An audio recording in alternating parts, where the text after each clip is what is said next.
최경영의 최강 시사.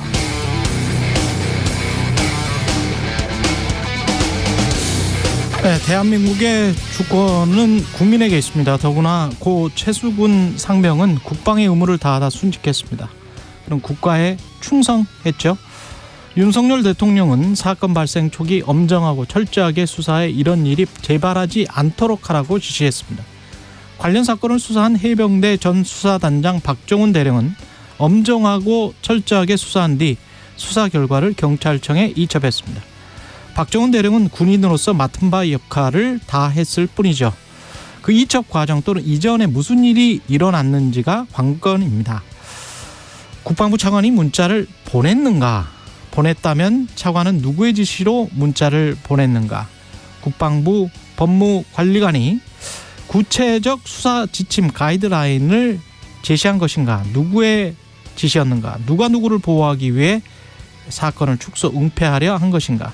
이제 사건의 진상규명은 물론 누가 누구를 보호하기 위해 사건을 축소 은폐하려 한 것인지에 대한 진상규명도 필요해 보입니다. 사건이 사건을 낳고 있습니다. 만약 더 높은 권력 누군가가 어떤 장군, 스타를 보호하기 위해서 진짜 군인을 탄압했다면 그런 국가에 충성하고 있었던 게 아니죠. 사익을 추구했던 겁니다. 권력 내 그런 사람이 존재해서는 안 됩니다. 네, 안녕하십니까. 8월 14일 세상에 이익이 되는 방송 최경영의 최강시사 출발합니다. 저는 KBS 최경영 기자고요. 최경영의 최강시사 유튜브에서도 실시간 방송합니다. 문자 자면은 짧은 문자 50원, 긴 문자 100원이 드는 샵9730 콩오플 무료고요. KBS 일라디오 채널 정치, 경제, 사회문화 등 다양한 명품 콘텐츠가 있습니다. 구독과 좋아요, 댓글 많이 부탁드립니다. 오늘 최강시사에서는 이상민 민주당 의원, 정치본대 이정현 전 청와대 홍보수석 연결하고요. 임태훈 군 인권센터 소장과 함께 해병대원 사망 사건 수사 축소 은폐 의혹과 관련해서 짚어보겠습니다.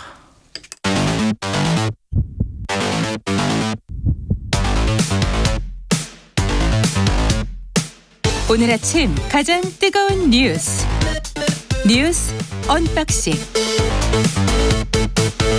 네, 뉴스 언박싱 시작합니다. 네, 민동기 기자, 김민하 시사평론가 나와 있습니다. 안녕하십니까? 안녕하세요. 예, 잼버리 파행과 관련해서 감사원이 이제 책임 규명에 나섰습니다.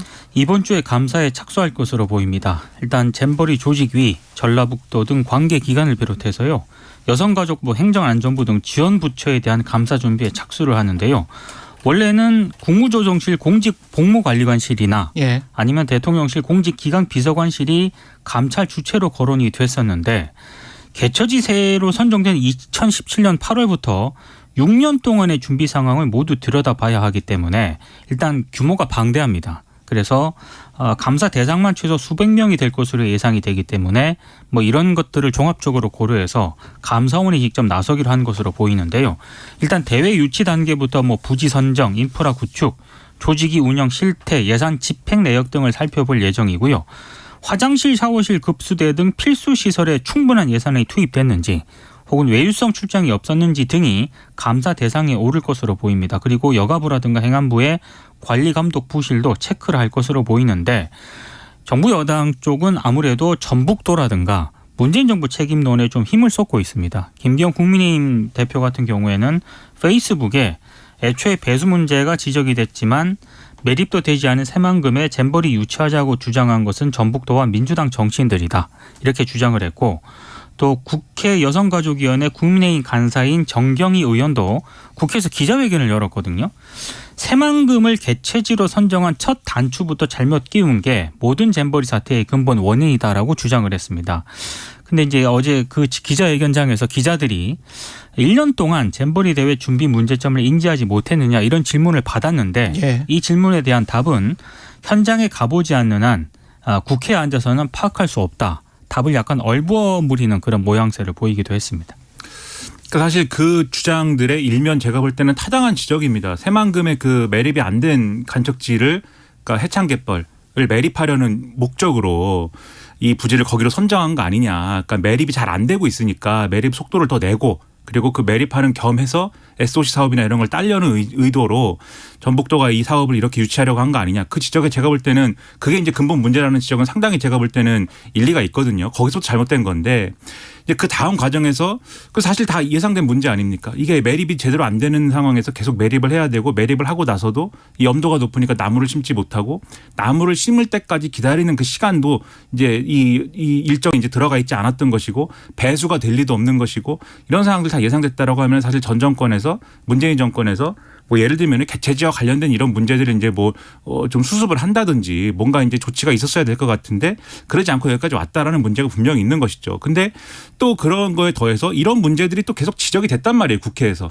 그 이번 정권의 여가부 장관 같은 경우는 이 모든 잼버리 관련 사안에 결국은 최종적인 지금 이 실무적인 책임이 여가부 장관한테 있는 건데 여가부 장관은 문제 없을 것이다. 다 우리가 대응하고 있다. 이렇게 발언을 하면서 이 정권 들어서도 1년 넘게 이거 수습을 하나도 안 한 거 아닙니까? 그리고 오히려 이제 막판에 가서야 이거 어차피 2주만 하면은 다 걷어들일 장비니까 대충 막 하자 뭐 이런 분위기에서 이제 이게 조성이 된 것이고 그러니까 사실 이 문제에 있어서 책임을 피해갈 수 있는 사람은 누구도 없는 거예요. 그렇다고 하면은 감사원의 감사도 저는 이 근본적으로 성역 없이 진행이 돼야 된다고 봅니다. 근데 아무래도 감사원 감사와 더불어서 이 다각도로 우리가 이 문제를 짚어봐야 되는 거 아니겠습니까? 지금 뭐 더불어민주당 같은 경우에는 국회 국정감사를 하자고 주장하고 있는 거 아니에요. 그럼 제가 볼 때는 이거는 국정감사도 같이 하는 게 맞습니다. 그래서 여러 가지를 다 할 수 있는 걸 다 해서 근본적인 문제의 원인 왜 그렇게 됐는지 이런 것들을 다 끄집어내서 수사 의뢰할 건 수사 의뢰하고 그다음에 감사를 해서 뭐 이 징계를 하거나 시정 조치할 것을 하고 그렇게 풀어야지 이 문제를 지금 정치인들이 얘기하는 것처럼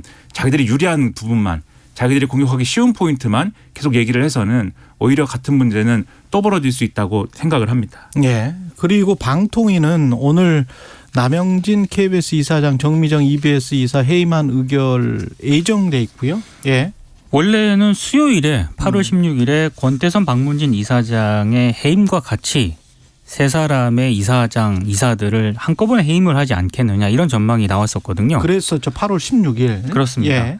그런데 오늘 일단 남영진 KBS 이사장과 정미정 EBS 이사에 대한 해임 의결을 진행을 한다라는 언론 보도가 있습니다. 그리고 오늘 권태선 박문진 이사장의 해임 청문회가 잡혀 있거든요. 그러니까 이제 분리를 해서 진행을 할 것으로 일단 예상이 되고 있습니다. 어찌됐든 지금 김효재 직무대행의 임기 종료일이 8월 23일이거든요. 그러니까 이 임기 종료를 앞두고 굉장히 지금 속도를 내는 그런 양상인데요. 통상 수요일에 전체 회의를 열어서 안건을 처리를 해왔고 그리고 월요일에는 상임위원 간담회를 지금까지 여는 게 일종의 관례였는데 이런 관례에서도 상당히 벗어나 있는 그런 모양새입니다. 방통위는 남영진 이사장에 대해서는 일부 업무 추진비 사용 내역을 문제 삼아서 해임을 밀어붙이고 있고요. 권태선 박문진 이사장 같은 경우에는 감사원이 박문진에 요구한 MBC 관련 자료를 제출하지 않은 점을 문제를 삼고 있습니다. 그리고 정미정 EBS 이사에 대해서는 2020년 TV조선 재승인 심사 점수 조작 의혹과 관련해서 기소가 됐거든요. 지금. 예. 이 기소된 점을 해임 사유로 들고 있습니다. 근데 당사자들은 전부 반박을 하고 있습니다. 남영진 이사장은 일단 의혹이 제기된 사용 내역에 대해서는 이미 해명을 내놨다라는 입장이고요. 권태선 박문진 이사장은 박문진의 MBC의 자료 협조 요청을 했지만 제출을 하지 않아서 감사원에게 직접 받으라고 한 것이다. 박문진은 강제할 권한이 없다라는 입장을 내놓았습니다. 그리고 정미정 EBS 이사는 검찰의 일방적인 주장일 뿐 합법적 절차에 따른 수정이었다라는 입장을 보이고 있는데요. 오늘 KBS 박문진 EBS 이사들이 방통위 전체 회의 직전에 정부 과천청사 민원실 앞에서 긴급 공동 기자회견을 가질 예정이라고 합니다. 이틀도 이제 급박한가 봅니다. 원래 이제 빨리 하죠. 네, 16일에 뭐 할 것이다라고 예상을 했을 되게 때도 급하신 것 같습니다. 네, 16일에 KBS는 일단 14일. 그렇죠. 네, MBC는 16일. 네, 16일에 할 것이다라고 다 같이 할 것이다라고 예상했을 때도 그때도 일정이 상당히 급하다 이렇게 여기서 막 얘기를 했는데 14일에 하겠다.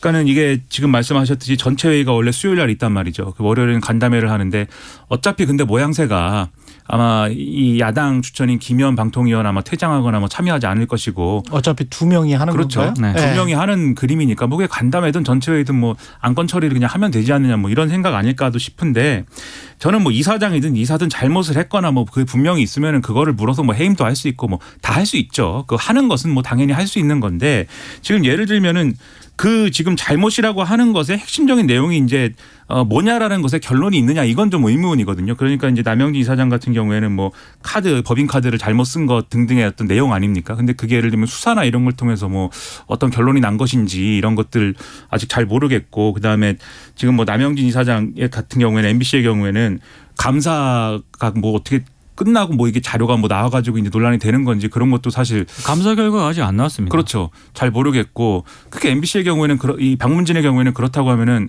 바늘허리에 실매갖고 지금 하는 거 아니냐라는 비판도 나오는 거거든요. 절차적으로 보면은.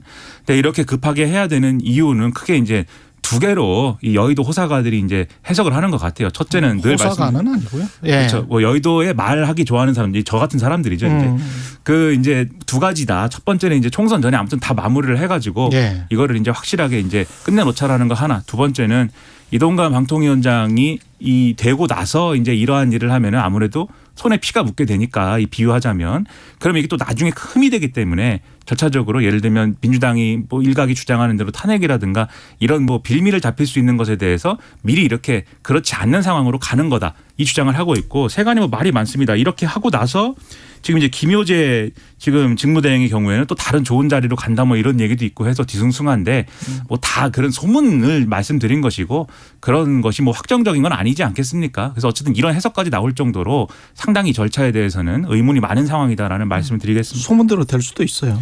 예. 그렇죠. 소문이 뭐 소문으로 끝나는 예. 일도 있지만 실현되는 경우도 간다고 그렇죠. 하는 쪽도 지금 어떤 이사장의 해임 절차가 지금 진행되고 있는 거 아니에요? 뭐 그렇죠. 그런 얘기가 있죠. 네. 그러니까 이게 절차의 문제, 시기의 문제, 그다음에 무엇보다 이제 의도의 문제가 있는 것 같고, 그다음에 해임과 관련해서는 늘 항상 그동안에 이제 법원 판결이 나왔었잖아요. 이게 이럴 일이었냐. 그래서 이게 그럴 일이 아니었다. 그 정도는 아니었기 때문에 해임은 무효다. 이게 매 정권마다 계속 이 판결이 나왔는데 대법원 판결까지 전부 다. 근데 이제 또 같은 일을 반복을 하고 있는 거예요. 그 정도 일이었나와 관련해서 또 소송을 하게 될 것이고 그러면 또 어떤 결과가 이번에는 나올지 모르겠습니다. 근데 의도는 명백히 언론에 의해서 의심받고 있는 거는 사실인 것 같습니다.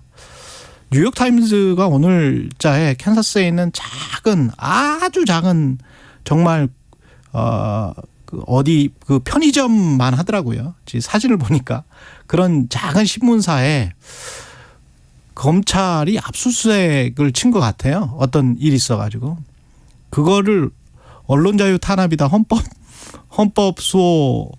헌법과 관련해서 거기는 1조잖아요. 네. 네. 언론자유라는 게 표현의 자유라는 게 그거 관련해서 아주 심각하게 기사를 아주 크게 실었더라고요. 캔사스에 있는 정말 작은 지역 신문사인데. 근데 우리는 공영방송사 두 곳이 그런 의심을 받고 있는 상황인데 그냥 뭐 평상적이라고 해야 될까요? 야, 일상적으로 항상 또 시작했구나 뭐 이런 느낌, 네, 이런 느낌을 가집니다. 지금 네. 전해드린 그 양 방송사 이사장이라든가 네. 그 공영방송 이사 해임 관련한 그 언론 보도 있지 않습니까? 그렇죠. 이 언론이 이 내용을 다루는 보도 자체량이 적습니다. 그렇죠. 예. 네. 그냥 뭐 그런 거죠. 뭐 민주주의의 수준인 것 같습니다.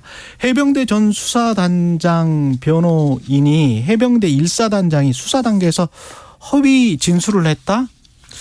그런 주장이 제기가 됐습니다. 예. 왜냐하면 지금 최수근 상병 사건과 관련해서 임성근 해병대 1사단장이 예. 사고 발생에 앞서 가지고요.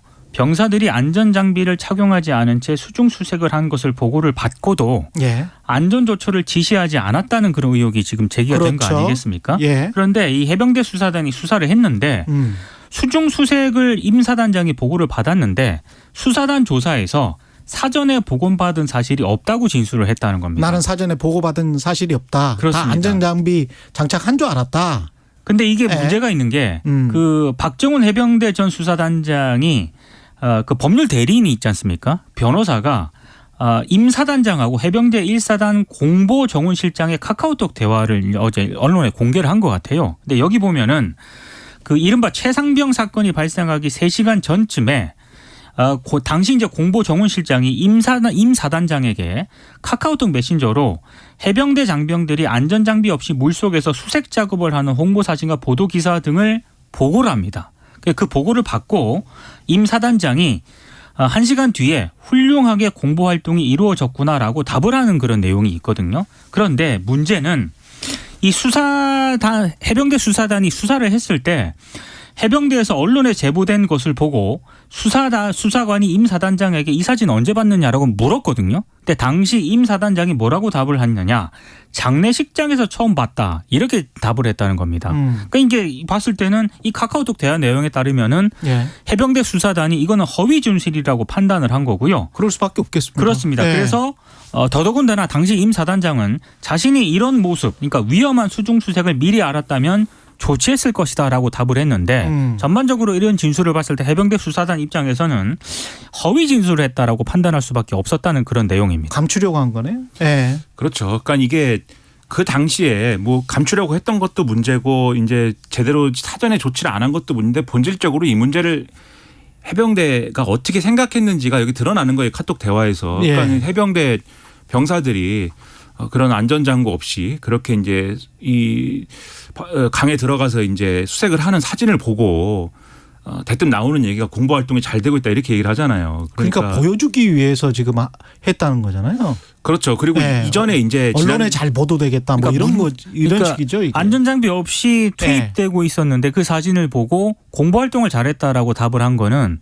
문제의식이 없었다라는 얘기도 전혀 됩니다. 안전에 관한 문제의식이 없고. 예. 그렇죠. 그래서 지난주에 사실 보도된 사실들도 여러 가지를 종합을 해보면은 왜 이렇게 열심히 이제 그러한 이제 구조 수색 활동을 하려고 했느냐에 대해서 정말로 어떤 그러한 활동의 어떤 본질적인 걸 하기보다는 뭔가 그럴듯한 장면을 많이 연출해서 대민 홍보를 하겠다는 의지가 더 컸던 거 아니냐라는 의심을 살 만한 그러한 여러 보도가 지난주에도 있었습니다. 이게 제가 볼 때는 결정적으로 그걸 보여주는 것이고 그렇다면 이제 업무상 과실치사나 이런 것들을 이제 적용할 수 있는 문제가 아닐까 하는데 오늘 이제 다른 언론 보도에는 그런 지적도 있어요. 이 법리적으로 볼 때 업무상 과실치사를 뭐 8명인가에 이제 적용하는 게 이제 그 해병대 수사단의 이제 그 보고서 내용인데 그 8명에 다 적용하려면 이제 이 연관관계가 분명해야 되는데 그렇지 않은 부분도 있다 뭐 이렇게 주장을 하는데 법리적으로 어쨌든지 간에 해병대 수사단의 그러한 어떤 결론이 반드시 경찰 단계에 가서 수사기관에 가가지고 무슨 이 금과 옥조처럼 다 이대로 해야만 된다 그렇게는 안 될 거 아닙니까? 그렇죠. 무리한 거는 무리하다고 이제 결론 낼 수 있는 것인데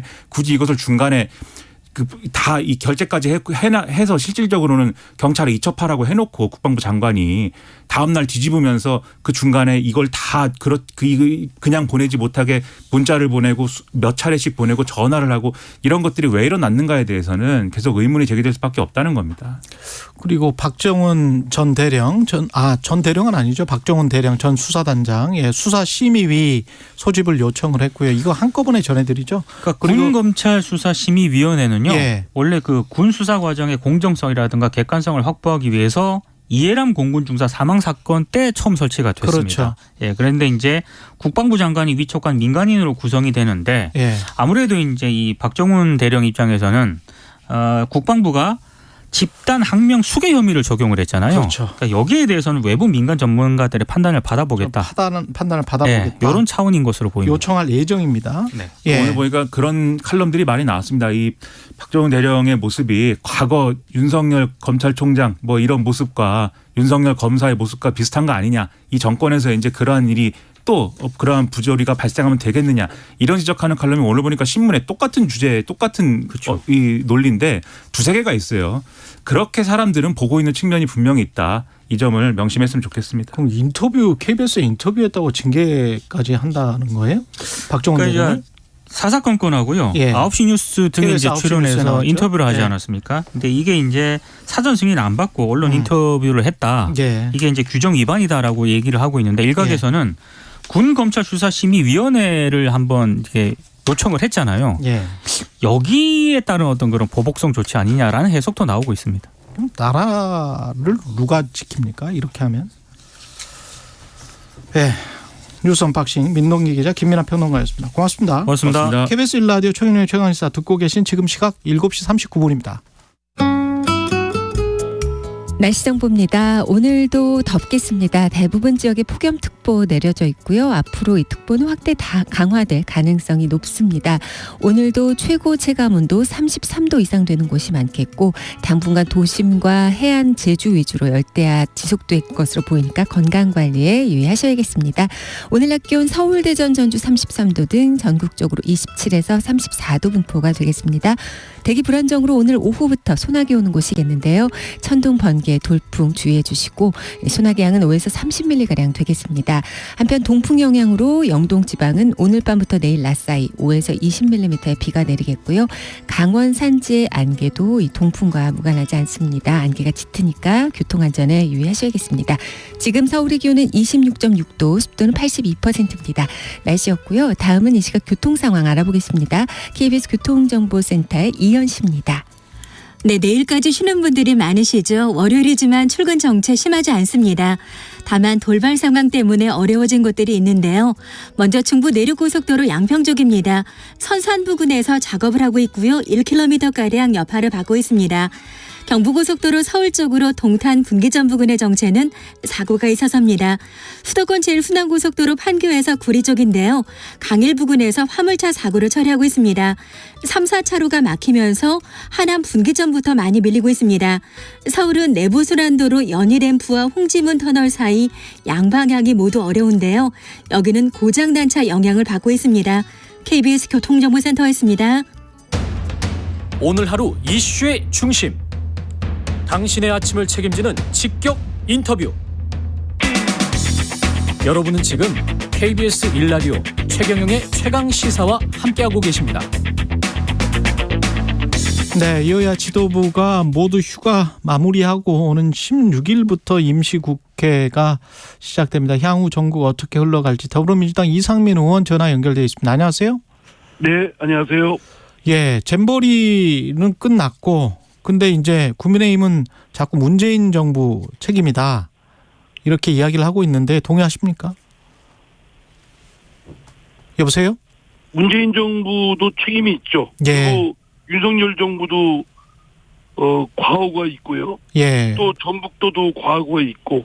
몇 대 몇 뭐 이렇게 혹시 몇 대 몇 뭐 이렇게 이야기를 한다면 문재인 정부 몇 대, 윤석열 정부 몇 이렇게 판단하시나요? 제가 볼 때는 어느 한 곳이라도 예. 지난 정부든 현 정부든 또 예. 전북도든 어디 하나라도 정신이 좀 제대로 바뀐 곳이 있었다면 예. 이런 일이 생길 수가 없죠. 그러니까 셋 다 너무 진짜 좀 뭐 상식에 이치에 반할 정도로 예. 넋이 나가 있나 고장난 시계를 보는 듯한 느낌입니다. 예. 근데 이게 뭐 잼버린만 그랬던 것이 아니었고, 예. 뭐 이태원 사태도 그랬고, 오송 사태도 그랬고, 예. 또 해병대 그 장병 그 사고도 그랬고, 이게 뭐가 하여튼 넋이 나간 사람들이 모여 있어서 어느 것 하나 제정신 가시고 챙기고 뭐 이런 사람이 없었던 거 아니겠습니까? 예. 예, 그 뭐 고장난 시계 아주 잔뜩 그 고장난 시계 그런 거를 보는 느낌입니다. 갯벌을 매립하지를 못할 거였다면 그게 진행이 잘 안 되고 있었다면 뭐 개체지를 전북 내에 다른 곳으로 급히 바꿀 방법은 없었을까요? 그러니까 여러 가지 방법이 있었겠죠. 그런데 예. 전혀 그런 것들에 대해서 뭐 문제가 없는 것처럼 저는 전에 듣기로는요. 예. 아직도 밤에는 뭐 서늘하다, 뭐 이불을 덮어야 된다, 뭐 이런 얘기를 하는 그런 공직자들도 있다고 하는데, 예. 그러니까 현장의 그런 상황하고 전혀 뭐 인지도 못하고 뭐 챙기지도 못하고 뭐 그냥 망연히 그냥 멍하니 있다가 당한 꼴이 아니었나 싶습니다. 예. 만약에 전북도라도 제정신이 있었으면 또는 지난 문재인 정부라도 제대로 이었으면 아니면 현 정부라도 좀 뒤늦게라도 지금 이렇게 제정신이었으면 이런 일이 생길 수 있겠습니까? 감사원은 감사를 한다고 하고 민주당은 국정조사를 해야 한다는 입장인데 의원님은 어떻게 생각하세요? 다 해야죠. 뭐 다 해야 된다? 예. 뭘 하느냐 마느냐 가지고 실랑이 버려서 진 빼고 서로 공방 벌이고 그럴 것이 아니고요. 예. 그럼 민주당이 원하면 민주당 원하는 거, 또 국민의힘이 원하는 거 다 몽땅 같이 동시다발적으로 해야 되겠죠. 왜냐면은 예. 이 사태를 그냥 유야무야 넘기고 그렇게 되면 또다시 반복될 가능성이 있습니다. 근데 이게 행사를 그르친 정도가 아니고 큰 엄청난 재앙이 또 반복되고 많은 피해가 생길 것이 우려됩니다. 예. 민주당 상황은 어떻습니까? 민주당 대표 이재명 대표 같은 경우는 백현동 개발 특혜 의혹과 관련해서 이제 검찰에 17일 출석할 것 같은데요. 그 이유가 어떤 분기점이 될 것 같은데 어떻게 보세요? 글쎄요, 이제 지금 백현동 조사를 그 피의자 신문 조사를 이제 어떻게 받느냐가 달려 있고, 예. 또 그 대북 송금 사건이 있지 않습니까? 예. 뭐 이화영 전 부지사의 그 공판정에서의 법정에서의 진술이 이제 어떤 거냐에 따라 좀 유동적이지 않을까 싶습니다. 그 앞으로의 상황 예측 말고 그 의원님이 생각하시는 민주당의 어떤 돌파구 같은 게 있을까요?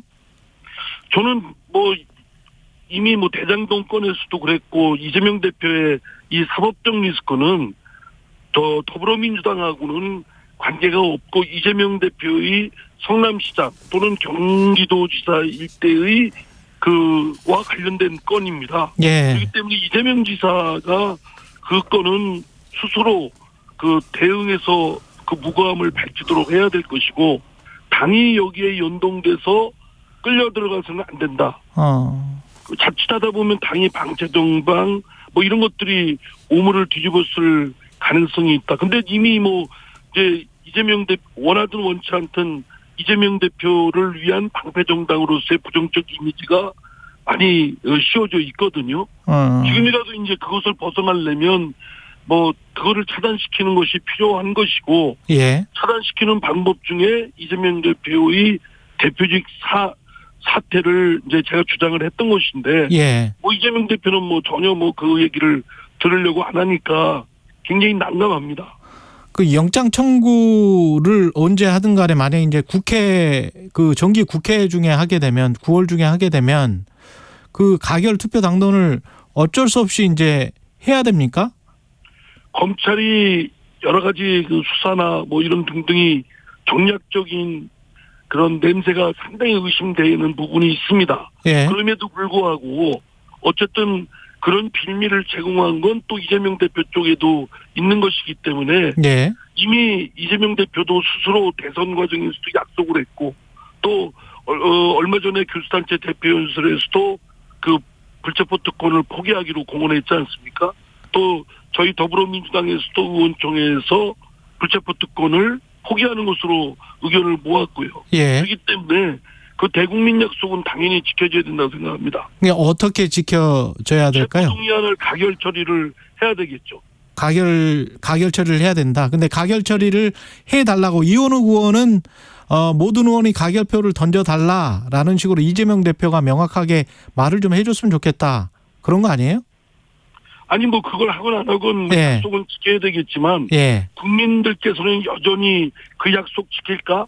또 다른 짓 하는 거 아닌가? 더불어민주당이 무기명 비밀투표를 기화로 해서 뭐 표결을 이렇게 해버리면 또 부결시켜버릴 수도 있지 않나 이런 의심을 하고 있는 게 틀림없거든요. 예. 그런 것들을 불식시키려면 사전에 그런 더불어민주당의 의지 예. 또 이재명 대표의 의지를 표명을 하는 것도 적절하다고 생각합니다. 만약의 경우에 이제 이재명 대표가 사퇴를 하고 검찰 뭐 사법부의 영장 실질 심사를 받게 된다면 어떻게 보세요? 그 다음에 민주당은 그러면 탄탄대로입니까? 아니죠. 예. 지금까지도 뭐 여러 가지 더불어민주당이 놓여 있는 게 지금 내로남불, 위선적, 예. 뭐 도덕적으로 지금 돈봉투 사건, 코인 사건, 뭐 이런 것들이 막 기본복되어 있지 않습니까? 예. 또 그리고 이런 것들도 제대로 척결하지도 못했고, 예. 그리고 또 제1당으로서 또 유능함을 보이지를 못했고 예. 또 한편 지난 문재인 정부 때 많은 기대가 있었음에도 불구하고 또 일당이었음에도 불구하고 많은 것을 또 이루지 못한 국민적 어떤 실망감도 있고 이런 것들이 되어 있기 때문에 이런 것들을 해결해 나가는 과정이 굉장히 지난한 과정이죠. 그러나 이제 1차적으로 먼저 해야 될 일은 실추되어 있는 도덕성을 회복하기 위한 최소한의 조치로 이재명 대표도 당대표에서 물러나고 또 돈봉투 사건이나 코인 사건에 대한 아주 일벌백계의 그런 추상 같은 조치가 내려져야 되겠고 예. 당이 좀 더 깨끗한 정치를 하기 위한 그런 본보기를 보여야 된다고 생각합니다. 의원님도 지금 다선 의원인데 혁신위가 제안한 올드보이 용태론 같은 경우는 어떻게 생각하세요? 아니 올드보이 하니까 상당히 마음이 듣는 입장에서는 굉장히 좀 찝찝한데요. 그래도 보이니까. 예? 보이. 예. 아닌데 하여튼 그렇게 썩 뭐 좋은 깔끔한 이미지는 아닌 것 같은데요. 예. 이제 선출직은 뭐 예. 저도 이해 당사자니까 말하기가 참 그렇습니다만은 일반론을 말하면 선출직은 일정한 임기를 채우면 다시 또 정기적으로 심판을 받지 않습니까? 예. 그래서 유권자로부터 신임을 받으면 또 연임해서 할 수 있는 것이고 신임받지 못하면 또 퇴출되는 것이고 저는 그래서 그러한 것들이 자연스럽게 이루어졌으면 좋겠습니다. 괜히 선거를 위해서 마치 분식하기 위한 무슨 분치라는 용도로 그런 청년 세대를 한다든가 또는 또 다선 의원을 어떻게 한다든가 이렇게 짐짓하는 모습은 사실은 대국민 속임수다. 지금까지 많이 해왔지 않았습니까? 오히려 유권자들의 심판에 맡기는 것이고 또 자연스러운 도덕성 심사라든가 이런 것들에 의해서 걸러질 것으로 저는 봅니다. 근데 이미지 쇄신론 같은 경우에 이재명 대표 사퇴론도 결국은 민주당 이미지 쇄신론 아닙니까? 그러면은 올드보이 용태론도 그것과 연장선상 같기도 하고요. 필요하면 당의 전략적인 거에 의해서 명분을 갖고 할 수 있겠죠. 그런데 그것이 반대파를 치기 위한 거라든가 자기에게 좀 고가운 소리 한 사람들을 치기 위한 거라든가 이런 것 용도로 써서는 안 되지 않겠습니까? 거기에는 합당한 기준도 있어야 되고 또 근거도 있어야 되겠죠. 근데 일반적인 그런 도덕성 실추나 이런 것만 봐도 다섯만이 문제가 아니고 조선 중에서도 돈봉투 사건이나 코인 사건이 있지 않았습니까? 예. 또 맹종하는 그런 부류들도 다선, 초선 가릴 거 없이 있었고요. 이런 것들에 대해서 사실은 좀 정당성을 갖고 한다면 합당하겠지만 그게 정당하지가 않고 그냥 반대파나 고가운 소리 하는 사람들을 치기 위한 것으로 용도로 활용된다면 또는 대국민 어떤 눈속임 용도로 활용한다면 결코 국민들로부터 호응받기는 어렵겠죠. 방금 전에 그 맹종하는 부류들도라고 말씀하시면서 초선 다선 말씀하셨잖아요. 네. 그 맹종한다는 게 이재명 당대표에게 맹종한다는 건가요? 당내에서 보면 그런 거 아니겠습니까? 그런 의미군요. 문재인 대통령 치하에 있었다면 친문 소위 이렇게 해가지고 아주 맹종한 세력들이 친문 쪽에도 있었고 지금 또 이재명 대표가 당권을 잡고 거의 압도적인 그런 리더십으로 이렇게 끌고 가는 지금 상황에서는 이재명 대표한테 또 맹종하는 그룹들이 또 있지 않습니까? 그게 정도가 너무 지나친 그런 그룹들이 있기 때문에 이런 그룹들은 정치에서 아주 곰팡이라고 해야 되나요? 그런 부류들 아니겠습니까? 김재원 국민의힘 최고위원이 지난주에 이재명 대표가 교도소에 가게 되면 의원님이 가장 좋아하실 거다.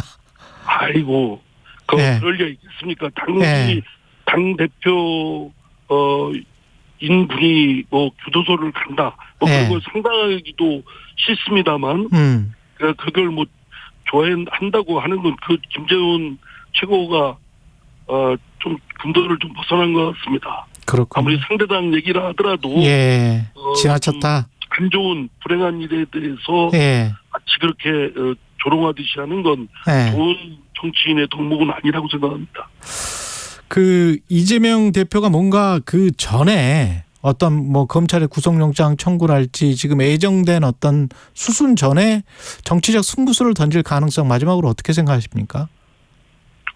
글쎄 모르겠어요. 또 어떤 분들은 이재명 대표가 그럴 용기가 있다라는 분도 있고 또 어떤 분은 그런 용기와 배포가 없다. 그러니까 지금까지 더불어민주당을 방패 삼아 버텨온 거 아니냐. 뭐 이런 상반된 시각이 있는데 저 개인적인 생각은 있습니다만 방송에 말씀드리긴 그렇습니다.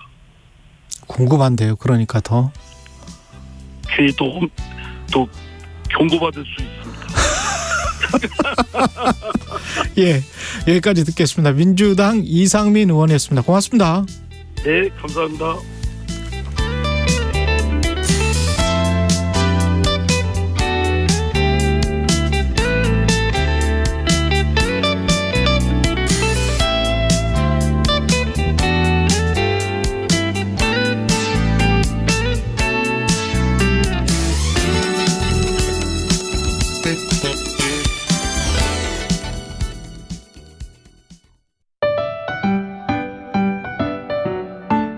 (2023) KBS 1라디오 연중기획 낮은 목소리 당신의 목소리를 들려주세요. 안녕하세요. 저는 고등학교 수학교사로 있는 임상아라고 합니다. 5년 차입니다. 가르치는 게 좋았고 수학도 재밌어서 이렇게 교사가 되었습니다. 요새는 학생 인권이 많이 올라가서 학생을 위한 교육을 진짜 많이 하고 있는 것 같아요. 저희 때는 체벌도 있었고 교칙을 막 지켜야 되는 그런 강압적인 분위기였다면 지금은 학생들이 보다 더 좋은 환경에서 공부할 수 있도록 많이 개선이 되고 있는 상황인 것 같습니다. 공부 잘하는 거는 저한테 좋은 게 아니니까 더 예쁜 애들은 뭔가 싹싹한 친구들이 있어요. 인사성 바르고 뭔가 나서서 하고 적극적인 친구들, 인성이 더 중요한 것 같아요. 교사가 아닌 친구들은 수업만 하면은 나머지 시간은 다 노는 거 아니냐 이렇게 생각을 하는데 실은 그 쉬는 시간, 수업 없는 시간에 다 이제 행정 업무를 하세요. 학교 행사뿐만 아니라 교육청에서 내려오는 공문 처리도 하고 일어나면 안 되지만 학생폭력 관련된 일이 있으면 그거에 대해서도 회의를 하고 또 이제 교과 연구도 하고 되게 여러 가지 일을 하느라 애들이 집에 갈 시간이 지나서도 학교에 남아서 많이 일을 처리하시는 분들이 계세요. 네. 저희 교사도 많이 노력하고 있고 누구보다 학생들을 위해서 최선을 다하고 있으니 미워하지 말아주세요. 오늘 하루도 묵묵히 살아가는 당신의 이야기를 들어봅니다. KBS 1라디오 연중기획 낮은 목소리였습니다.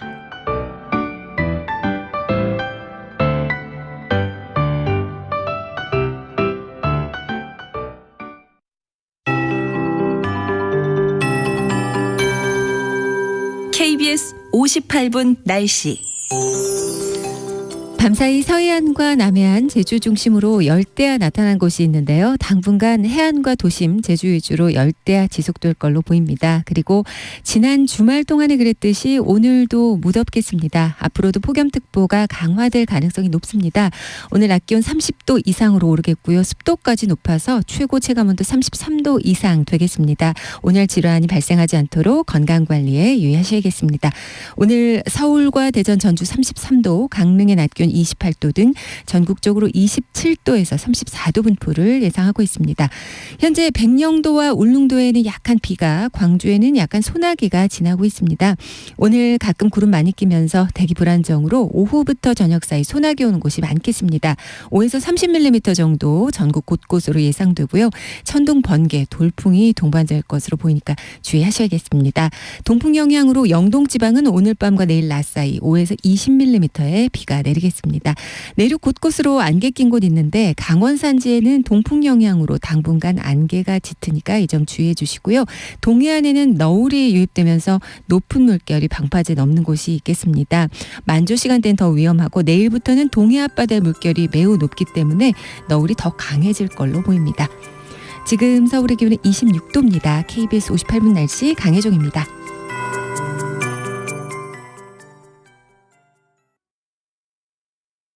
정성을 다하는 국민의 방송 KBS가 8시를 알려드립니다. AM 711kHz, FM 97.3MHz, KBS 1라디오입니다. HLKA.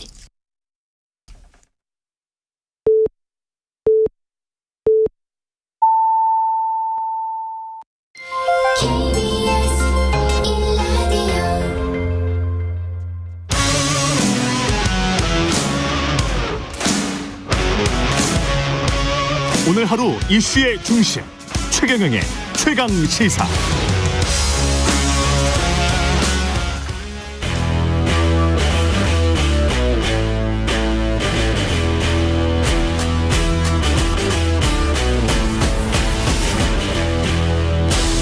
네, 한 주의 시작 여의도 정치를 깊이 있고 날카롭게 들여다보는 시간 정치몬데이.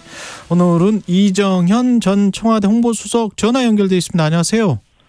네, 안녕하십니까. 예, 나오실 줄 알았는데 전화네요. 지방에 좀 있습니다. 그러시군요. 예, 네네. 일정이 계셨군요. 네네. 예. 그 잼버리 대회는 어떻게 평가하세요? 잘 끝났습니까? 잼버리 대회 진짜 끝났죠. 예. 어쨌든 뭐 어떤 잔치가 됐던 잔치의 평은 솔직히 말해서 손님이 하는 것이 더 정확하지 않겠습니까? 그렇긴 하죠. 것보다. 예, 그렇죠. 어쨌든 그 잼버리 참가자들이 우여곡절이 많이 있었습니다만은 마지막에 웃으면서 엄지척 이렇게 하고 한국을 떠났습니다. 저는 이 장면이 이번 잼버리의 총평이 아니겠는가 그런 생각이 들어요. 사실은 참 우리 속담에 그 아이 손님이 더 무섭다 또는 뭐 여름 손님은 호랑이보다 더 무섭다 이런 말들이 있는데 그렇죠. 이번에야말로 정말 이 속담을 아주 절감하는 국제 손님 맞이했었고요. 이제는 이제 잔치는 끝났고 지금은 이제 결산의 시간이라고 봅니다. 다시는 정말 이렇게 끔찍한 일을 겪지 않도록 모든 부처나 또 모든 기관들이 좀 총체적으로 시스템 점검의 시간을 좀 가졌으면 어쩔까 하는 그런 생각이 좀 듭니다. 근데 외신에서는 평가가 그렇게 좋지는 않더라고요. AFP도 뭐 다 그런 것은 아니고 사실은 뭐 이렇게 저렇게 보는 시각이 있지만 결국에 가서는 처음 어려움 겪은 사람 겪고 나서 또 그 뒤에 시간을 보냈고 그리고 마지막 웃으면서 엄지쳐가고 가는 그 당사자들의 평이 가장 정확한 평이 아니겠습니까? 이런저런 평은 충분히 있을 수 있고 또 아까 외신이 굉장하게 그렇게 뭐랄까 약간 좀 비판적으로 많이 썼죠. 비판적으로 보는 시각도 분명하게 초반에 그런 시각을 가질 수 있는 그런 준비 부족이라든가 운영에 있어서의 여러 가지 어려움 이런 것들을 보여준 바가 있기 때문에 저희들이 감내할 일이라고 봅니다. 그 누구 책임이라고 보십니까? 아까 이상민 의원한테도 비슷하게 여쭤봤는데 몇 대 몇? 뭐 이렇게 해서 문재인 정부 책임론을 많이 지금 부각시키고 있는데 국민의힘에서는 뭐 누구 탓을 하고 그런 일이 아니라고 봅니다. 솔직히 이번 사안에 대해서는 큰 소리 칠 사람 한 사람도 저는 없다고 봅니다. 정말 모두가 부끄러워해야 될 일이지 어제 오늘 이 행사를 한 것도 아니고 오래 전부터 준비를 해왔었고 수많은 예산이 투입이 됐었고 또 충분한 조직들이 있었었고 그럼에도 불구하고 몇 년 동안 준비해서 이런 모습을 보였다고 하는 것은 정말 누가 큰 소리를 칠 수 있겠어요. 모두가 저는 부끄러워해야 된다고 좀 봅니다. 근데 그렇게 하다 보면 모두가 모두의 책임은 또 누구의 책임도 아니다. 이런 말이 있고 그 대통령에게 선물을 줬을 때 바이든 대통령이 The buck stops here 트루만 대통령의 그 어떤 상징적인 사인패를 줬단 말이죠. 그러면 결국은 책임져야 될 사람이 누가 있어야 될 것 같은데 안철수 의원은 가장 큰 책임 있는 장관은 해임해야 된다. 이렇게 이야기를 하더라고요. 이제는 대한민국이 상당히 수준 높은 나라입니다. 반드시 이번같이 이렇게 정말 부끄러운 그러한 행사를 초반부터 준비하고 진행을 해왔다고 하면은 당연히 정상적인 국가라면 처음부터 끝까지 이런 대회를 누가 어떤 식으로 유치를 했으면 어떤 준비가 각오가 돼 있었고 어떤 목표가 있었고 또 예산은 어떤 식으로 집행이 됐고 준비는 어떻게 했고 진행 과정에 있어서 문제점은 없었는지 또 그동안의 관리 감독의 문제점은 없었는지 또 사후에 어떻게 될지 이건 정확하게 평가를 해야 됩니다. 만약에 정말 초반에 이런 일이 없었다고 한다면 많은 문제점들을 다 덮고 어쨌든 그냥 무사히 끝났다고 한다면 성공적인 대회로 아마 보고서를 썼을 겁니다. 예. 근데 어떻게 보면은 기왕 터진 문제고 사실 우리가 능력이 없어서 이런 건 아니었거든요. 35년, 40년 전에도 월드컵이나 올림픽을 치러내고 그리고 많은 국제 행사를 지금까지 성공적으로 잘 치러왔습니다. 같은 지방도 전남 순천의 경우에는 그렇게 모두가 다 호평을 하고 지금 600만 명이 넘게 와서 벌점도 잘 진행이 되고 있지 않습니까? 예. 모두가 못하는 게 아닙니다. 이번의 경우에 못했기 때문에 이번의 경우에 한해서 정말 철저하게 이 시스템이 어디가 문제 있었던지 점검을 하는 게 중요하지. 지금처럼 니 탓, 내 탓, 과거 정권 탓이다. 아니면 지금 현 정부가 잘못이다. 진짜 정치권이요. 국제망신은 이번에 지금 정치권이 시키고 있는 것입니다. 이렇게 어마어마한 위기에 처해 있는 상황 속에서도 다 서로 내탁 공방을 하고 있는 이 정치권을 외국 사람들이 외신이 봤을 때 뭐라 그랬겠습니까? 이 진짜 말하자면은 국제망신을 시킨 사람들, 정치인들, 당신들이야. 라고 얘기하지 않겠습니까? 사실 어려움이 있습니다. 위기도 있을 수가 있습니다. 그러나 그런 위기가 있을 때 모두가 다 포기하고 중단하고 그냥 넘어져서 자빠져서 이렇게 그거 보는 게 맞습니까? 누구나 다 나서서 온 국민이 하나가 돼가지고 이런 위기를 같이 극복해내는 거 이게 지금까지 대한민국 아니었습니까? 저는 잠깐만요. 이번에 잠깐만요. 근데 저희는 이제 세금을 내고 시민사회는 세금을 내고 국가가 그거를 하기로 했잖아요. 정부가. 그리고 조직이라는 게 있고 조직이 안에 장관이 3명이나 있고 그러면 거기에서 예산이 부족하면 더 예산을 당겨서 하든지 국가 지원 행사잖아요. 그러면은 누군가가 책임은 져야 되는 거 아닙니까? 당연히 책임을 지금 그래서 제가 시스템 점검을 하자는 거 아닙니까? 이제는 전체는 끝났고 지금은 이제 시스템 점검으로 들어가야 된다는 거예요. 지금처럼 방금 우리 최 기자님께서 말하신 것처럼 이렇게 장관이 뭐가 이런 식으로 다 미리 표적을 삼아가지고 이렇게 하면은 정확한 진단이 나오겠어요? 어떻게 왜 이걸 지방에서 유치를 하게 됐고 지방 준비하는 유치해서 준비해가는 과정이 어떻고 하나부터 10까지를 다 점검을 해봐야 되고 이렇게 하기 때문에 온 국가가 이 일에만 매달릴 수 없기 때문에 조직이라는 걸 만든 거고 집행이라는 걸 만든 거고 준비라는 거고 정부는 어떤 기관입니까? 지원기관입니다. 이런 국제 행사를 하게 되면 예를 들어서 지방에서 유니버시아드를 한다. 지방에서 아시안게임을 한다. 지방에서 수영대회나 육상대회를 한다. 정부는 지원기관입니다. 그러면 그걸 유치하고 하는데 이렇게 정부가 책임이 없다는 게 아닙니다. 정부도 책임이 있고 그러나 지원기관 말고 실제로 집행하고 조직하고 하는 그런 기관들이 책임을 맡아서 제대로 했어야 된다는 거죠. 그래서 지금은 누구 탓이다라고 표적을 삼지 말고 전반적으로 한번 이것을 정비를 해보고 점검을 해보고 그래서 다시는 진짜 이렇게 끔찍하고 정말 이렇게 창피스러운 일이 있을지 않도록 하는 게 더 중요하지 않겠어요? 꼭 지금 누구를 꼭 집어가지고 저 사람만 채워내면 마치 문제가 다 해결된 것처럼 이제는 그런 식의 어떤 사후 처리나 사후 평가는 좀 자제를 해야 된다고 봅니다. 근본적으로 뭐가 문제 있는지를 찾아가지고 반복되지 않도록 하는 게 중요하다고 봅니다. 누구의 책임을 묻지 않으면 다음에 또 재발될 것 같아서 그래서 책임자에 관한 처벌이나 이런 거를 하는 게 아닌가요? 꼭 해야 됩니다. 꼭 해야 됩니다. 그러기 위해서 총체적이고 전반적인 점검을 하자는 얘기지 제가 단 한 번도 처벌을 하거나 책임을 묻지 말자고 하지 않았었습니다. 알겠습니다. 책임을 묻기 위해서도 총체적인 점검을 하고 책임만 묻고 끝날 겁니까?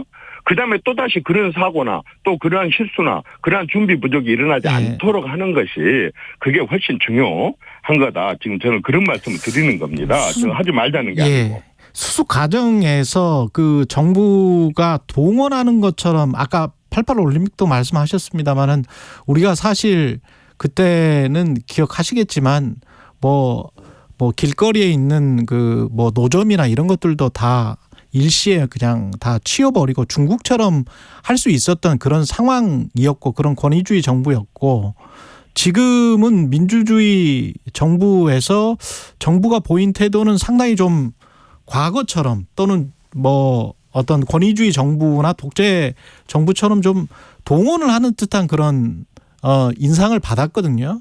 그런 건 없었다고 생각하세요? 저는 조 기자님 말씀에 동의를 못합니다. 왜 그러냐면 아까도 내가 얘기했습니다. 이건 지방에서 있는 국제 행사고 지방자치단체가 유치한 거 아닙니까? 정부는 지원기관이었어요. 그래서 독자적으로 이렇게 조직위원회에서 잘 하기를 바랬고 연맹에서 잘 하기를 바랬는데 태풍이 몰려오고 그다음에 준비 부족한 게 나중에 발견이 됐고 깐따가면 중단될 수도 있고 축소될 수도 있고 변경될 수도 있었습니다.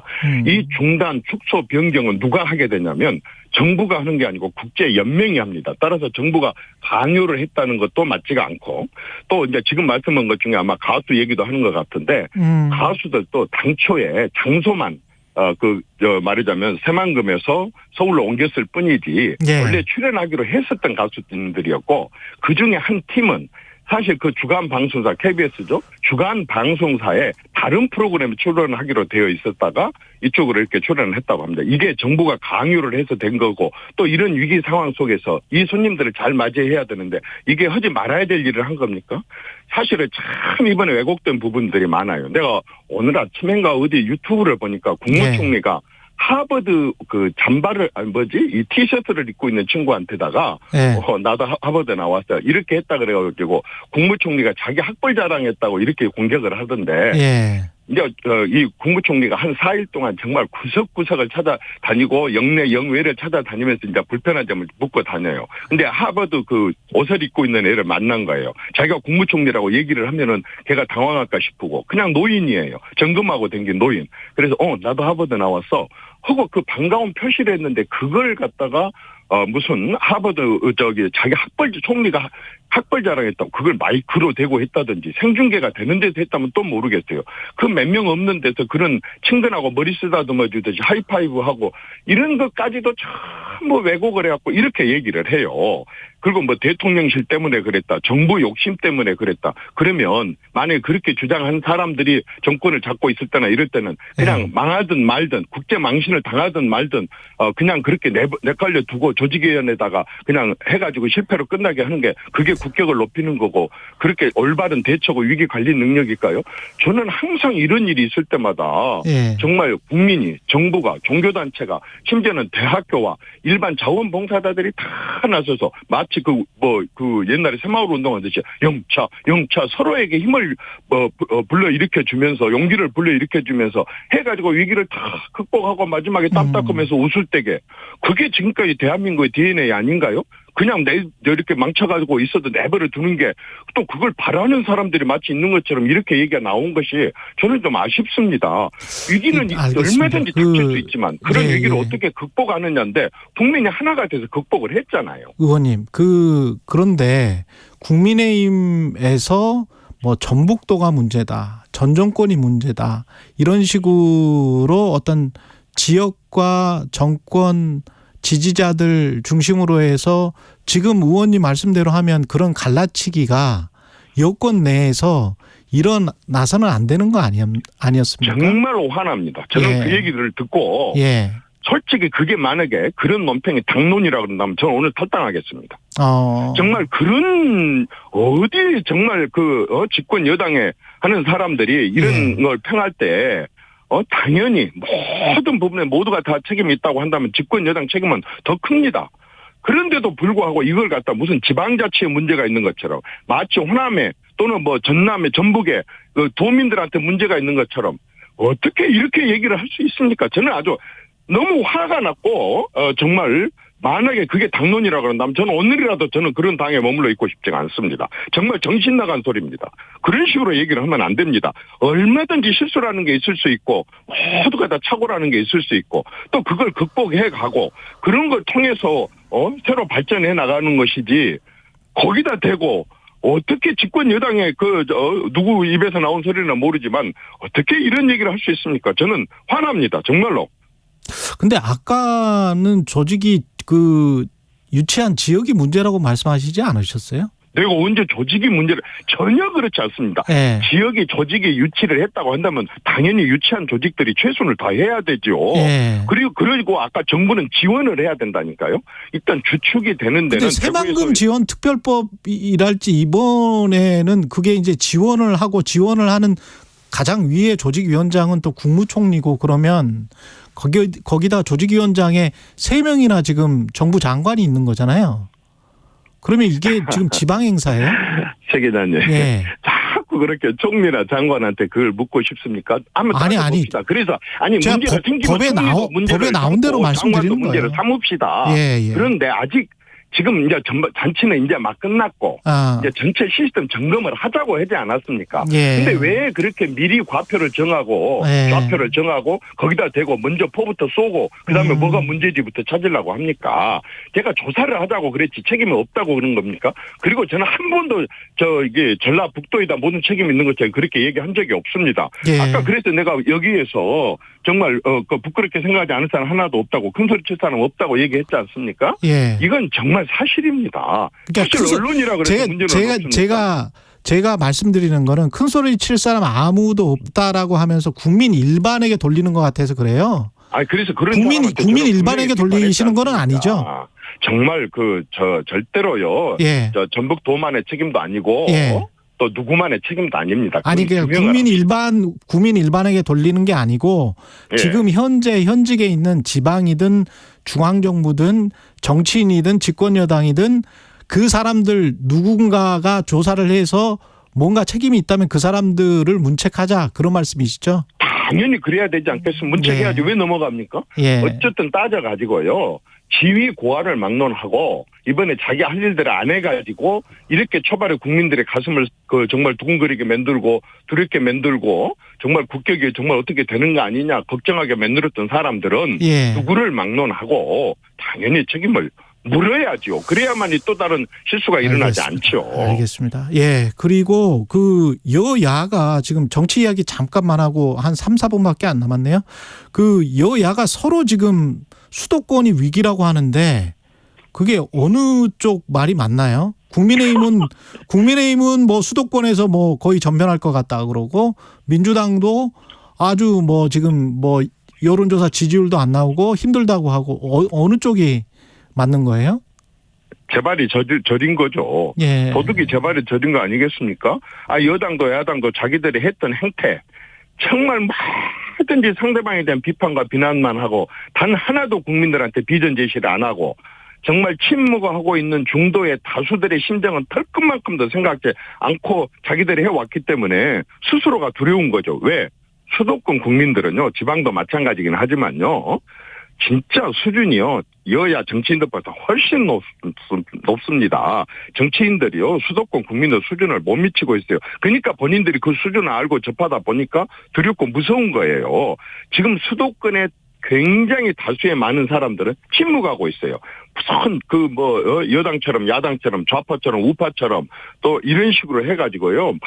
무슨 시끄럽게 그렇게 소리 지르지 않습니다. 그러나 침묵하는 다수가 바로 지난 대통령 선거처럼 거의 누가 정권 교체가 된다는 걸 믿었습니까? 그러나 조용하게 침묵하는 국민들을 정권을 교체시켜버리거든요. 나는 이번 내년 총선도 마찬가지라고 생각합니다. 진짜 여야는요. 서로 겁먹은 척 이렇게 하지도 말고 또 무슨 잘난 척도 하지도 말고 이 침묵하고 있는 다수의 말하자면은 중도 사람들 이 사람들의 눈치를 살펴야지 무서울 정도입니다. 저는 한 발 떨어져서 지켜보니까 정말 국민들 수준이 이제는 무서워요. 여야 정치인들이 절대 지금 못 미치고 있습니다. 따라가지 못하고 있습니다. 서울 강서구청장 보궐선거 같은 경우는 국민의힘이 후보를 내야 될까요? 어떻게 보십니까? 저는 만약에 당원 당규가 자기들의 귀책 사유가 있어가지고 하는 선거에서 내지 말아야 된다. 그러면 안 내야 된다고 생각합니다. 내도 된다. 이렇게 돼 있으면 정당이니까 당연히 후보를 내야 되겠죠. 제일 중요한 것은 국민과의 약속 그리고 국민과의 신뢰. 만약에 약속을 해놓고 안 지킨다면 선거 때 내거는 어떤 공약을 믿겠습니까? 저거 다 거짓말이야. 그럼 뭘 보고 찍습니까? 만약에 경우 당원 당규에 내가 지금 정확히 확인을 안 했는데 만약에 우리 쪽에 귀책 사유가 있어갖고 보궐선거가 생기게 됐다. 그래서 그런 경우는 후보를 안 낸다. 당연히 안 내야죠. 예. 그 수도권 위기론 관련해서 국민의힘 같은 경우는 유승민, 이준석 등 뭐 지금 말씀하시는 중도라고 정의를 하세요? 어떻게 보세요? 이분들을 껴안아야 된다 이런 주장도 있는데 어떻게 보십니까? 껴안고 말고 할 것 없이 뭐 당 소속으로 되어 있으면 당연히 당내 사람이고 그런데 이제 저는 뭐 이준석 대표의 경우에는 좀 다르게 봅니다. 그분은 당연히 그 어떤 세대면에 있어서 젊은 분이고 또 그분의 시각과 그 세대의 시각이 있을 수 있다고 생각을 합니다. 그러나 저는 유승민 의원의 경우는 좀 달리 봅니다. 두 분하고 저는 구분해서 보고 싶은데 유승민 의원의 경우에는 항상 그 조직 안에 있으면서 조직 안에다가 한탕 좀 수류탄 까는 사람 나는 그렇게 늘 봅니다. 왜냐하면 조직 안에서 자기 의견이 다른 의견이 있을 때는 설득을 해야 되고 설득을 못했으면 자기 잘못이거든요. 그러면 또 참고 기다렸다가 또 설득하고 그래도 안 되면 또 조직에 따라야 됩니다. 그게 싫으면 나가서 정당을 만들든지 무소속으로 나가든지 하는 게 우리가 정당 선택의 자유고 그건 얼마든지 자기가 선택할 수 있습니다. 그러나 조직 안에서는 저게 뭐하고 똑같냐면요. 사람이 개를 무는 것하고 똑같습니다. 무슨 얘기냐면 절대적으로 자기 조직 내에서 자기 조직을 공격하고 비난하고 비판하면 그건 100% 뉴스가 되거든요. 그걸 너무 잘 알아요. 그 생리와 속성을 너무 잘 알아요. 그러니까 저분은 입만 열면 항상 상대 당에 대한 또는 상대에 대한 그런 어떤 비판이나 이런 것이 아니라 항상 조직 내에서 자기 조직을 공격하고 비난하고 깎아내려가지고 그것으로 되는 뉴스거리를 삼아갖고 제공하는 게 거의 몸에 밴 것 같아요. 저는 그런 습성은 조직원으로서는 바람직하지 않다고 봅니다. 이준석보다 유승민이 더 문제다 이런 말씀이시죠? 이준석이가 왜 문제입니까? 저는 이준석 같은 사람들도 당에 절대적으로 있어야 되고 그런 목소리도 필요하고 또 그걸 포용할 수 있을 정도의 정당이 돼야만이 전국 정당이고 그리고 말하자면 집권당으로서의 저는 자격이 있다고 생각합니다. 저는 뭐 이준석 대표에 대해서는 털끝만큼도 비난하고 싶지 않습니다. 흥미롭습니다. 지금까지 이정현 전 청와대 홍보수석이었습니다. 고맙습니다. 네, 감사합니다. 여러분은 지금 KBS 1라디오 최경영의 최강시사와 함께하고 계십니다.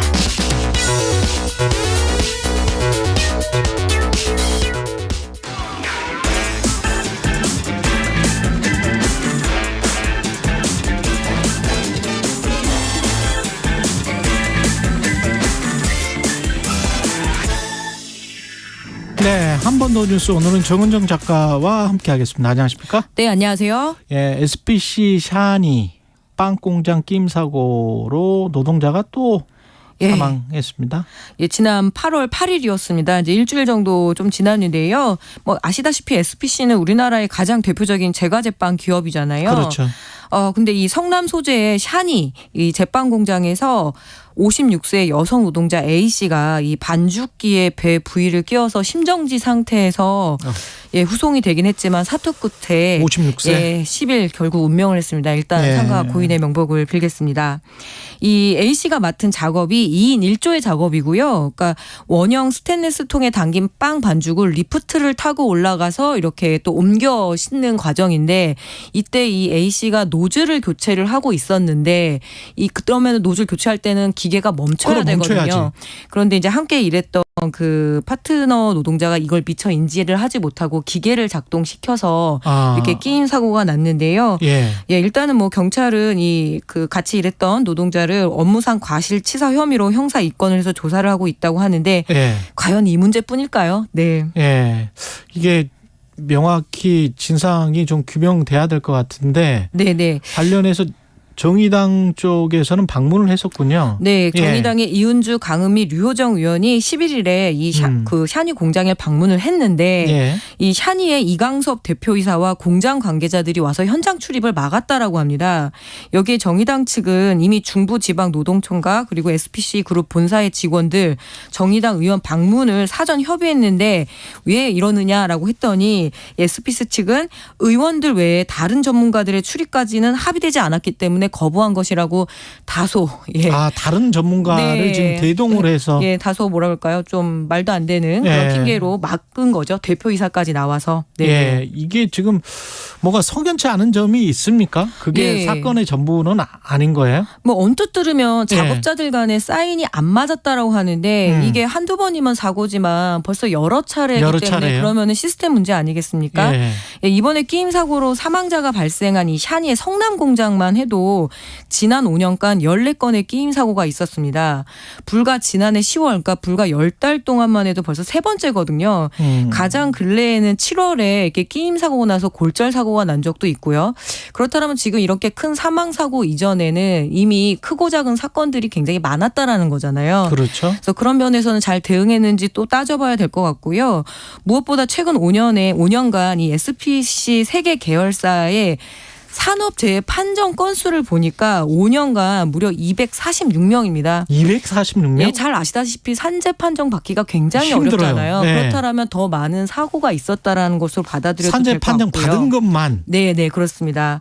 해당 공장, 그러니까 이 성남 샤니 공장에서는 24시간 주야 2교대로 운영이 되어 왔는데 지난해 10월부터 해서 이런 사고들이 계속 있었다라고 한다라면 너무 무리한 작업 시간 때문이 아닌가.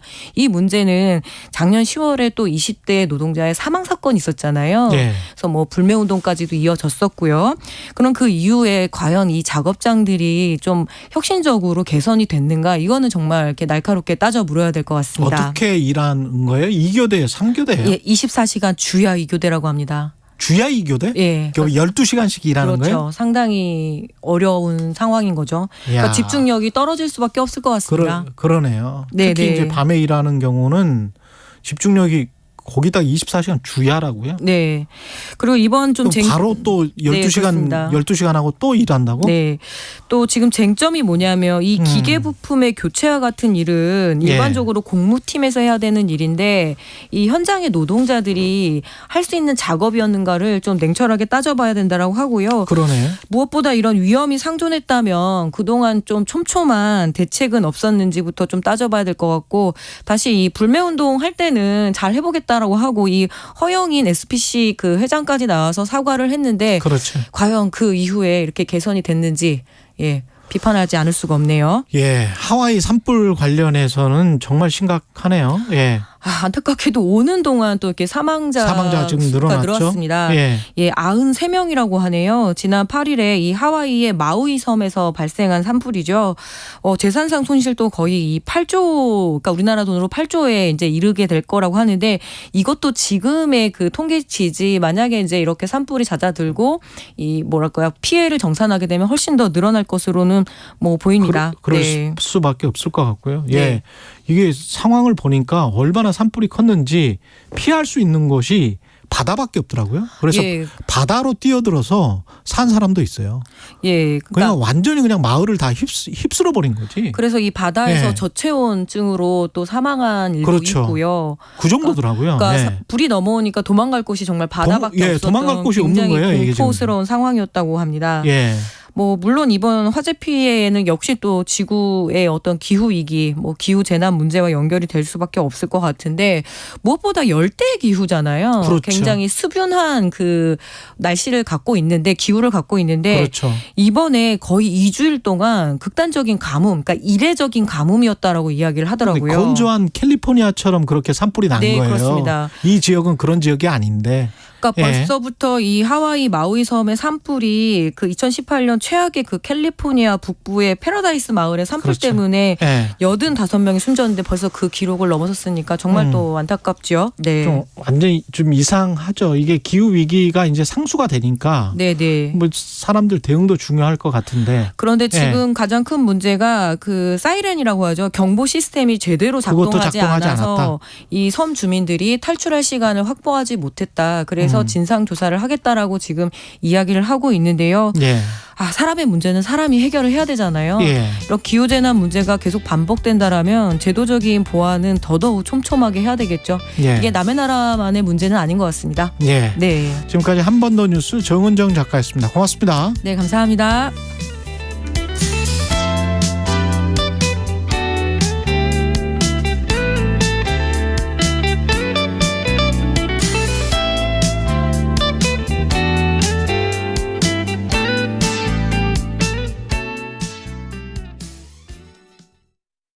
잠시 후 8시 반부터 일부 지역국에서는 해당 지역 방송을 보내드립니다.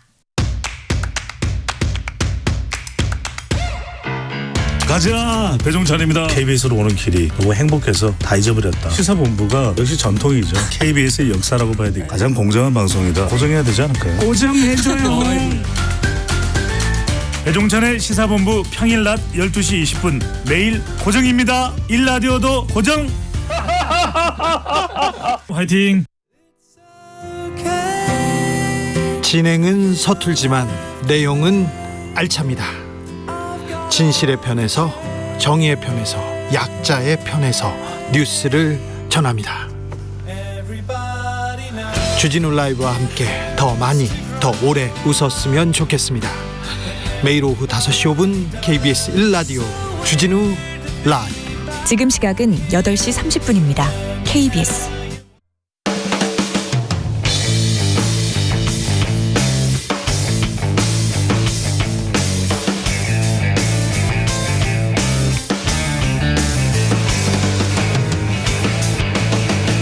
최경영의 최강 시사.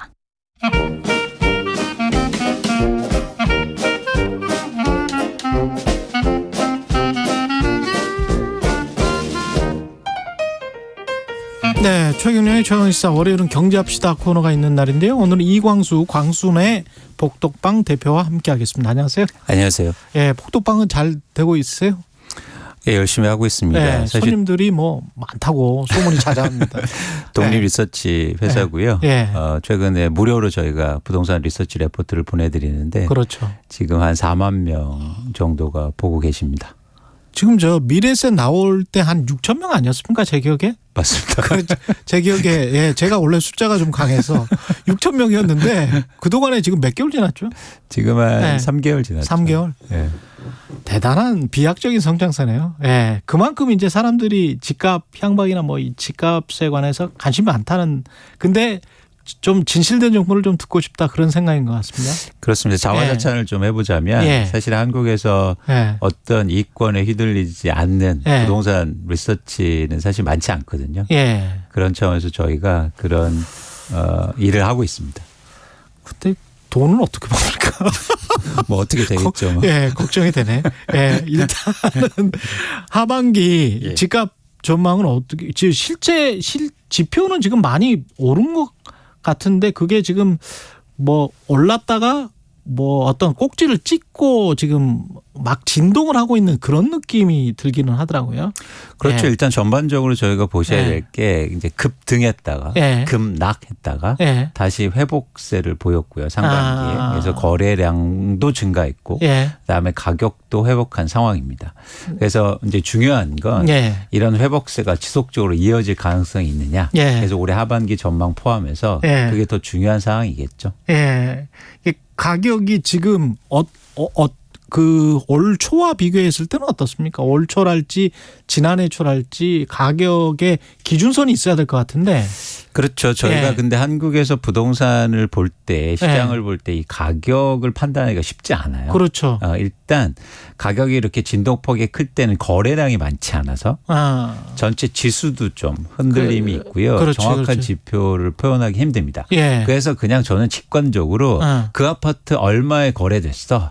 가 시장을 판단하기에 더 좋다고 보고 있거든요. 실거래 가격으로. 실거래 가격으로. 그래서 예를 들어서 최근에 집값이 많이 떨어진 지역이 송파구의 아파트였는데 송파구 아파트. 25억이 최고가였다가 하나 아파트 30평대가. 그거는 이제 문재인 정부 때 갔고요. 85제곱미터가. 그다음에 지난해부터 떨어지기 시작해서 이게 16억으로 떨어져요. 어떤 아파트인지 알겠네. 갑자기 9억으로 하락합니다. 그러다가 9억 정도 하락했다는 거죠. 그러다가 최근에 상반기에 23억으로 회복합니다. 그럼 최고점이 25억이었는데 16억으로 떨어졌다가 23억으로 회복했죠. 이런 상황의 시장 분위기가 있었다라고 보시면 됩니다. 그럼 지금이 중요할 것 같은데 23억에 살려는 사람들이 많습니까? 저는 수요가 줄고 있다고 봐요. 반면에 흥미로운 현상은 23억에 팔려는 사람들이 증가하고 있어요. 그렇군요. 23억이면 거의 올라왔으니까. 그렇죠. 그래서 정고점에 집값 상승에 대한 기대감이 더 크다면 집을 안 팔려고 하겠죠. 그렇겠죠. 그런데 집을 갖고 있는 사람들이 팔려는 매물의 양이 증가하고 있습니다. 그래서 서울 아파트 기준으로 해서 최근 매물의 양이 6만 8천 건 정도 되는데요. 3개월 전보다 6.8% 정도 증가했습니다. 그렇군요. 매물은 증가했다. 근데 이제 살려고 하는 사람들의 수요. 이 사람들은 선뜻 84제곱미터를 23억 이렇게 쑥 들어갈 수 있을까요? 그러니까 그 지점이 되게 중요한데요. 최근에 수요가 증가해서 가격을 올린 그런 수요자들은 실수요자들이 많았어요. 꼭 주로 분양을 많이 받더라고요. 분양도 그렇고 가격이 떨어진 아파트를 산 거죠. 아, 급매. 그렇죠. 그러니까 수요가 있었던 이유는 가격이 떨어졌기 때문이지. 그렇다면 가격이 다시 회복하면 수요는 줄게 돼 있는 거예요. 그렇겠습니다. 그래서 이게 한국의 부동산 시장에서 독특한 측면을 이해하실 필요가 있는데 실수요자들이 있고 투자 수요가 있습니다. 그런데 지금의 시장을 움직이는 건 실수요자들이에요. 그런데 실수요자들은 가격이 오르면 다시 준다는 거죠. 그래서 수요가 지속적으로 받쳐주기에는 좀 힘들지 않을까 보고 있습니다. 그러니까 살려는 사람들도 확신이 필요할 것 같은데 그 확신은 내가 뭐 25억 과거에 25억이었는데 지금은 뭐 16억에다가 23억까지 올라갔지만 23억에 사면 더 오를 것이다. 정고점을 뚫을 것이다. 그렇죠. 뭐 30억 갈 것이다. 한 5년 놔두면 그런 확신이 있어야지 이제 들어가겠죠. 그렇죠. 그런 확신이 부족한 거죠. 지금 현재는 그런 우려가 더 큰 거고 오히려 그래서 집을 갖고 있는 사람들이 더 불안한 겁니다. 빨리 팔려고. 그렇군요. 근데 기존 주택의 매물은 좀 늘었는지 모르겠습니다만 분양을 지금 잘 안 하잖아요. 분양 공급이나 이런 것들은 좀 줄었잖아요. 그렇습니다. 그게 나중에 어떤 집값에 미칠 영향이 있을 것이다. 그래서 지금 사도도 괜찮다. 이렇게 이제 주장하시는 분들도 있더라고요.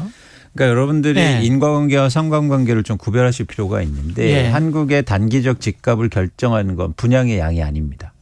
그래서 예를 들면 2018년, 19년, 2020년도에 한국의 주택 분양이 엄청나게 많이 됐어요. 그렇죠. 전국적으로 50만 가구 이상이 분양됐는데 그럼에도 불구하고 집값이 오르지 않습니까? 그래서 집값을 결정하는 공급은 분양의 양이 아니라 매도 물량.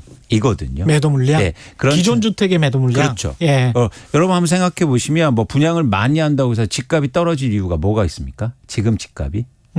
그렇죠. 그러네요. 그런 차원에서는 사실은 분양이 준다는 건 1차적으로 영향을 어디에 미치냐면 입주 물량의 감소로 이어지고. 그렇겠죠. 입주 물량이 감소하면 전세 가격이 상승하고 전세 가격이 상승하면 갭 투자가 증가하면서 집값을 밀어올리는 이유가 되긴 해요. 아, 그러네. 그런데 시간이 필요하다는 거죠. 아, 그렇습니다. 그래서 이제 불확성이 있고 단순하게 분양이 준다고 그래서 집값이 올라간다고 분양이 줄어든다고 해서 집값이 올라간다고 저희가 판단해서는 안 된다. 오히려 매물의 양이 훨씬 더 중요하다는 거죠. 또 하나는 뭐냐면 지금 주택 사업이 추진이 잘 안 되잖아요. 그렇죠. 그러면서 재건축 재개발이 잘 안 됩니다. 그 비용 상승 때문에 그렇습니까? 그렇기도 하고요. 여러 가지 원인 때문에. 예를 들어서 건설사들의 구조를 보면 지방에서 돈을 많이 벌어서 서울의 재건축에 비용을 많이 투입하고 돈을 안 버는 구조로 가져갔어요. 아, 그랬었군요. 그래서 서울의 재건축은 사실은 부담금을 적게 하면서 아파트를 짓고 사업을 추진을 활발하게 했거든요. 그냥 그거는 일종의 브랜드 값 때문에 한 그렇습니다. 거군요. 그렇습니다. 그런데 지금 지방의 분양시장이 안 좋기 때문에 이제 건설사들도 철저하게 재건축 재개발을 할 때 수익성을 볼 겁니다. 이제 그 비용도 올라갔고 원가도 올라가서 그렇기 때문에 사업 추진이 쉽게 안 되고 조합원들의 분담금이 더 증가할 수 있어요. 이 얘기를 왜 드리냐면 그러면 사업 추진이 안 되면 멸시주택이 감소합니다. 그렇지. 그냥 살 수밖에 없지 한동안. 그렇습니다. 이게 굉장히 중요한 건데요. 최근에 집값이 상승한 원인 중에서 가장 큰 요인 중에 하나가 뭐였냐면 멸시주택이 증가했어요. 서울에서 거의 2만 가구 3만 가구가 1년간 없어지는데. 그렇죠. 그러니까 사실 갈 데가 없어. 그 사람들은 또 전세 오르고. 그러니까 또 전세가가 오르고. 그렇죠. 그래서 최근 사업 추진이 안 된다는 건 멸실 주택이 없어준다는 얘기고. 그렇기 때문에 사실은 집값 안정에 상당히 도움이 될 겁니다. 특히 서울이요. 서울은 재건축이 얼마나 진행되는가가 굉장히 달라요. 그러네요. 그러면 하향 안정화 국토연구원에서 어젠가 보고서 나온 것 같은데 하향 안정화 쪽으로 지금 그쪽도 그렇게 보고 있는 것 같은데요. 보니까. 그러니까 급락은 없지만 하향 안정화 쪽으로 생각을 하고 있는 것 같더라고요. 그렇습니다. 뭐 근거가 뭔지는 제가 잘 모르겠는데요. 일단 저희가 집값을 전망할 때 공급과 수요의 측면에서는 매물의 양이 증가하고 있고 그리고 가격이 회복해서 수요가 줄어들고 있는 상황이기 때문에 가격이 더 오르기는 힘들고 떨어질 가능성이 높다고 보는 겁니다. 관건은 뭐냐면 집값이 지난해 하반기 때처럼 다시 폭락할 수 있냐는 거죠. 예. 폭락하기는 힘든 요건을 정부가 좀 조성을 해놨습니까? 그래서 정부 정책이 사실은 그걸 받쳐주고 있는데 이 지점에 대해서 우려하는 측면이 있다는 거죠. 뭐냐면 지금 정부의 정책의 방향성은 가계부채를 통해서 막고 있는 거예요. 그렇죠. 부채를 조금 용이하게 조금씩 해줬으니까. 대표적으로 특례보금자리론이라고 하는 이런 정책 대출을 통해서 시중에 30조 원의 대출이 풀리는데요. 당연히 돈이 들어가면 집값이 오르게 됩니다. 근데 문제는 뭐냐면 계속 빚을 늘려가면서 집값을 유지할 수 없다는 거예요. 그렇죠. 그러니까 과거에도 보면 집값이 바닥 찍고 추세적인 상승을 보이기 위해서는 돈 있는 사람들이 집을 살고 오히려 그때 가계부채가 줄어듭니다. 그래야 집값이 추세적인 상승 동력이 거기에서 나오는 거예요. 근데 지금 집값 오르는 게 가계부채에 있기 때문에 가계부채가 지속적으로 증가하지 않는 한?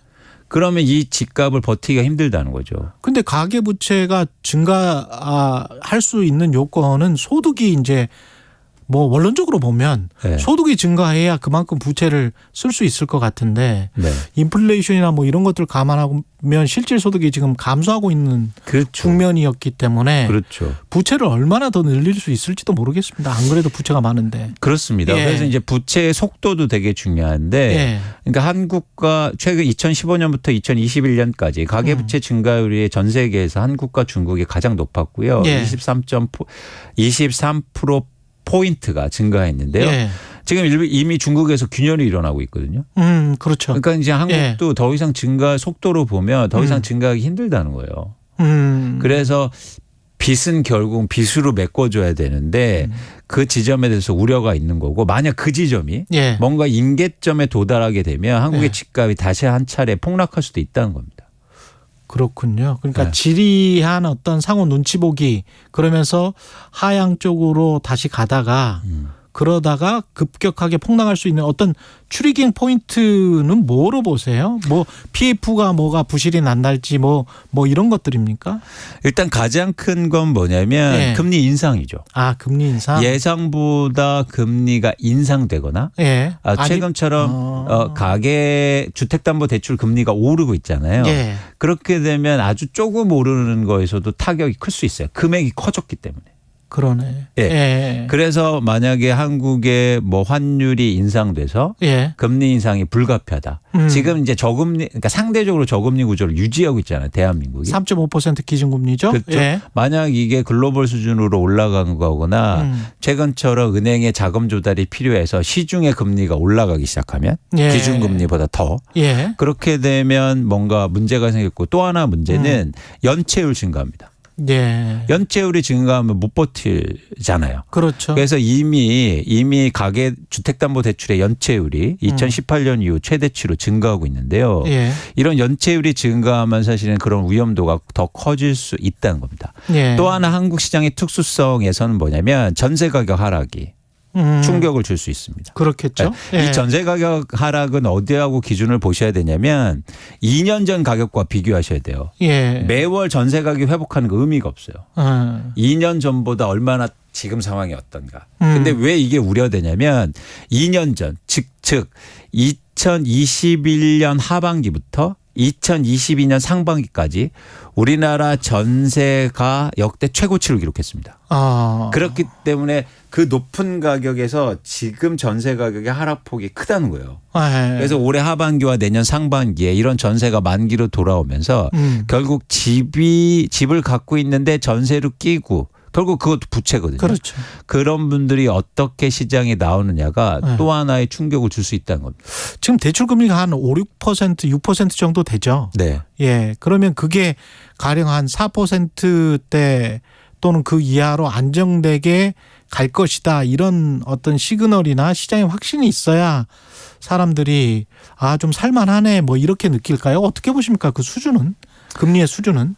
금리의 수준의 절대량이 중요한 건 아니고 예. 저는 이제 항상 투자 시장이나 자산 시장에서는 플로우, 즉 흐름을 중요한 거죠. 그래서 예. 오르다가 떨어지면 예. 절대 수준이 높더라고요.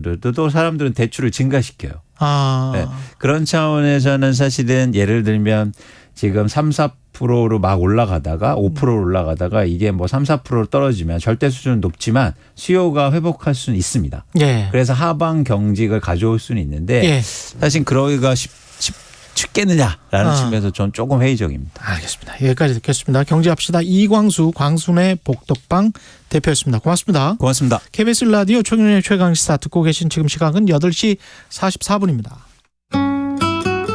이 시각 출근길 교통정보입니다. 출근차가 많지 않아서 정체도 빨리 풀리고 있습니다. 서울시내 한강 주변 도로 지나기 크게 어렵지 않겠는데요. 강 서쪽의 소통 원활합니다. 강 동쪽으로는 강변문호가 마포대교에서 동작대교 쪽으로 정체고요. 하남 쪽에 올림픽대로 보니까 노량진 부근에서 짧게 막히고 있습니다. 경부고속도로는 이제 서울시 구간 정체만을 남겨놓고 있는데요. 서울 쪽은 양재에서 반포 쪽으로 천천히 가고 있고요. 부산 쪽은 잠원과 반포 사이로 짧은 정체입니다. 영동고속도로 강릉 쪽 보고 있는데요. 반월 터널에서 부곡 쪽으로 차가 많습니다. 또 용인에서 양지 터널 쪽으로 밀려가고 있습니다. KBS 교통정보센터에서 이현입니다.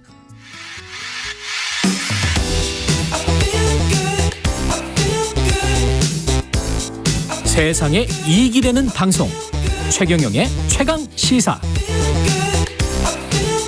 네, 고 최수근 상병 순직 이후 외압 의혹이 수그러들지 않고 있습니다. 수사 외압 의혹입니다. 예, 최 상병 사망 수사를 담당하다 집단 항명 수괴 혐의로 입건된 박정훈 전 해병대 수사단장은 국방부 검찰단에서 수사받기를 거부했고요. 관련해서 하나씩 짚어보겠습니다. 임태훈 군인권센터 소장 나와 계십니다. 안녕하세요. 네, 안녕하십니까. 예, 지금 국방부 장관 원래 수사 보고서를 작성해서 수사단장이 박정훈 대령이 수사 보고서를 작성해서 국방부 장관 결재까지 받았었죠. 네, 그렇습니다. 그 결재는 해병대 사령관에게 먼저 결재를 받고 그다음 해군 참모총장, 예. 그다음에 국방부 장관 순으로 받습니다. 사실은 이 결재도 예. 엄밀히 얘기하면 수사 관여이기 때문에 예. 사실은 하면 안 되는 거죠. 해병대 사령관만 그러면 사인해야 되는 거예요? 아니요, 사실 하면 안 되는 하면 겁니다. 안 되는 거예요? 왜냐하면요. 군사경찰 사법권을 가지고 있잖아요. 군사법경찰권을 가지고 있으니까 이제 수사를 진행하면 수사를 하다가 이 사건이 다른 범죄, 즉 변사 사건이 아닌 다른 범죄가 혐의가 있을 때는 사실상 지체 없이 대검찰청이나 공수처 이런 곳에 이첩을 해야 됩니다. 그렇군요. 그러니까 왜냐하면은 이해람 중사 사망 사건 이후 작년 7월에 군사법원법이 개정됐는데요. 예. 군사경찰이 사망 사건이 이 군인의 사망 사건을 그 변사 사건 종결할 수 있는 권한을 가지고 있어요. 그러니까 사실은 이게 미완의 군사법 개혁이죠. 이것까지 가져왔어야 되는데 이 종결권을 군사경찰이 가지고 있다가 보니까 이게 변사 사건이냐 아니냐, 즉 다른 범죄 혐의에 의해서 죽었느냐를 군사경찰이 1차적으로 판단하니까 지휘관들이 자꾸 관여하려고 하는 속성을 가지고 있습니다. 그냥 변사 사건으로 처리해라. 예, 그렇습니다. 그러면 이거는 통상적으로 다른 범죄 혐의가 있습니다. 저희가 이것은 뭐 관련 부서, 뭐 지체 없이 대검찰청, 고위공직자 수사처나 경찰청의 사건을 이첩하도록 규정하고 있는 것에 그 부합하는 거죠. 수사단장의 이 이첩은요. 그런데 그래서 충북경찰청이 이첩을 했어. 경북경찰청이 경북경찰청이 이첩을 했어. 예. 네, 그렇습니다. 이첩을 했죠. 근데 이첩한 지 한 10시 몇 분에 이첩했는데 밤 7시 몇 분에 권한도 없는 국방부 검찰단이 해수에 갔어요. 그러니까는 경북경찰청도 책임을 물을 수밖에 없는 거예요. 왜냐하면 수사에 대한 것을 이첩을 받았으면 이첩한 부서에 문제가 있다고 판단됐을 때 환부를 하는 것이지 예.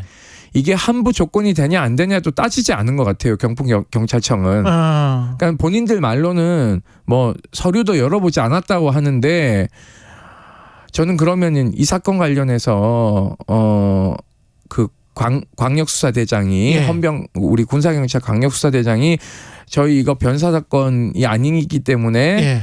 과실치사 혐의가 있어서 이첩합니다라고만 하고 왔을까요? 예.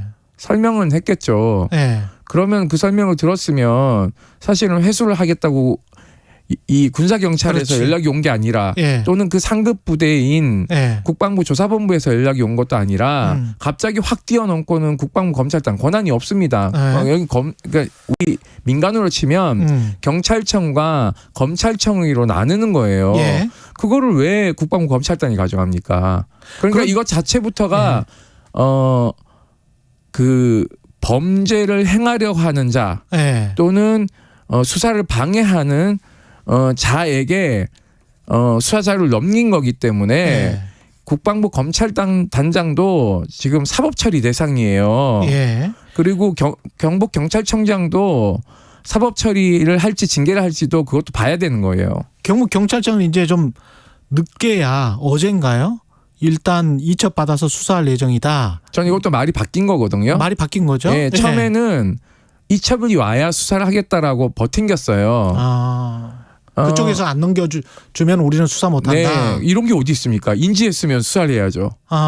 언제부터 대한민국 사법 경찰권이 이렇게 무능하고 예. 해태했는지 모르겠는데요. 예. 경북 경찰청장 같은 경우에 형사통으로 유명한 사람입니다. 예. 이 사안에 대해서 잘 알죠. 그렇다면은 경북 경찰청의 입장이 애초에 그랬는데 예. 그저께 왜 바뀌었냐? 결국은 본청이나 국가수사본부에서 사안의 중대성을 인지하고 예. 빨리 수사하라고 지시하지 않았을까라는 강한 의심을 하고 있습니다. 네, 국방부 검찰단은 그때 그 당시에 왜 그러면 이걸 회수해 갔을까요? 왜 회수해 갔을까요? 자, 이게요. 예. 장관의 결재까지 듣겠습니다. KBS에 그렇죠. 나오셔서 얘기했죠. 예. 박정훈 대령이 예, 수고했다. 그리고 나가보라고 했어요. 그 다음이 보직 해임에 대한 결정을 해야 되는 상황이에요. 어떻게 처리해야 될지 이 임성근 해병 1사단장에 대해서 그 논의를 했고 임성근 1사단장이 지금 이 수사 보고서에는 과실치사 혐의로 적용되어 있죠. 그렇죠. 이 수사 보고서에는 그러니까는 혐의가 있으니까 이제 보직을 유지하는 것이 부적절해진 것이죠. 그렇죠. 그러면 통상적으로 이제 해병대 1사단장에 대한 보직 해임 심사는 사령부에서 열리지 않고 해군본부에서 열려요. 제가 들은 고위 관계자들에 따르면 말씀에 따르면 보직심사위원회를 개최를 준비하고 있었고 임성근 1사단장에 네, 그리고 1사단장은 집에 갈 준비를 하고 있었대요. 가방 싸고 있었대요. 심지어 네. 그런데 임성근 사단장이 자기가 과실치사 혐의로 적시되어 있다는 이야기를 듣고 이대로 못 나가겠다라는 태세 전환을 했다는 얘기를 들었어요. 근데 사실은 이때부터 꼬이기 시작하거든요. 갑자기 안보실 대령이 우리 수사단장한테 박 대령한테 전화를 해서 수사 자료를 달라고 요구합니다. 국방부 안보실? 아니요. 대통령실 안보실. 예. 그러면 이게 파견 나가 있거든요. 다들. 대통령실 안보실에서 전화가 왔어. 그걸 왜 봐요? 그렇지. 예. 수사 자료는요. 기밀 사안이기 때문에 볼 수가 없어요. 왜냐하면 범죄 혐의를 갖고 있는 사람들이 그걸 가지고는 증거 인멸을 할 수 있기 때문에 그렇죠. 대통령 헤르비가 와도 안 보여주는 겁니다. 그런데 그걸 보자고 해서 수사단장이 거부합니다. 우리 KBS 사사건건 나와서 말씀을 하셨죠. 그랬더니 그러면 언론 브리핑할 자료라도 달라라고 한 거예요. 맞아요. 그러니까는 수사단장은 사실 그것도 주지 말았어야 된다라는 생각을 가지고 있어요. 근데 좋습니다. 그 다음부터 기류가 바뀌기 시작해요. 법무관리관이 전화 와서 법무관리관은 국방부 장관의 법무참모입니다. 전화 와서 5차례 전화 왔어요. 외압을 행사하는 거죠. 이제 빼라는 식으로. 그러니까 이거 장관 결재 맡은 건데요라고 하니까 법무관리관이 장관님 결재를 받았다고요? 라고 하는 거예요. 그러니까 이게 장관의 명이 아닌 겁니다. 장관의 법무참모가. 그 정도는 알아야죠. 네. 상식적으로. 사전에 장관 결재도 받은 줄을 모르고 참모가 전화를 한 거군요. 그러니까 이 얘기는 그러면 전화 끊으면 그럼 차관님하고 논의하겠다 이래요. 그럼 이 전화는 차관 타고 들어온 겁니다. 그럼 차관은 누구의 전화를 받았느냐. 많은 사람들이 안보실을 의심하고 있는 것이죠. 대통령실 안보실을 의심하고 있습니다. 그러니까 이게 제가 지난번에 그 라디오에서 다른 방송사에서 얘기를 했지만 근무연이 있다. 임성근 사단장이 MB 시절 행정관, 청와대 행정관으로 근무했었고 지금 국방부 장관 이종섭 장관이 선임 행정관, 그 위에 비서관, 그 비서관이 누군지는 언론에 나옵니다. 검색하면 이 사람하고의 근무연 때문에 이렇지 않느냐라는 강한 의구심을 표하고 있죠. 그래서 어제 대통령실에서는 해명을 이상하게 했어요. 김은기고 아니면 아니지. 무슨 같이 근무했는 걸 가지고. 같이 근무한 걸 나중에 알았다. 아이고 청와대가 그렇게 넓어요? 제가 청와대 들어가 보니까는 좁은 비서동에서 닥치닥치 일하던데 무슨 말씀을 그렇게 섭섭하게 하세요. 그리고 지금 관련해서 대통령실에서 외압을 행사했다는 의혹은 가짜 뉴스를 만드는 거다. 이렇게 지금 주장을 하고 있습니다. 가짜 뉴스요? 네. 아니 팩트를 얘기하셔야죠. 왜 도대체 이렇게 꼬였는지에 대한 설명이 없지 않습니까?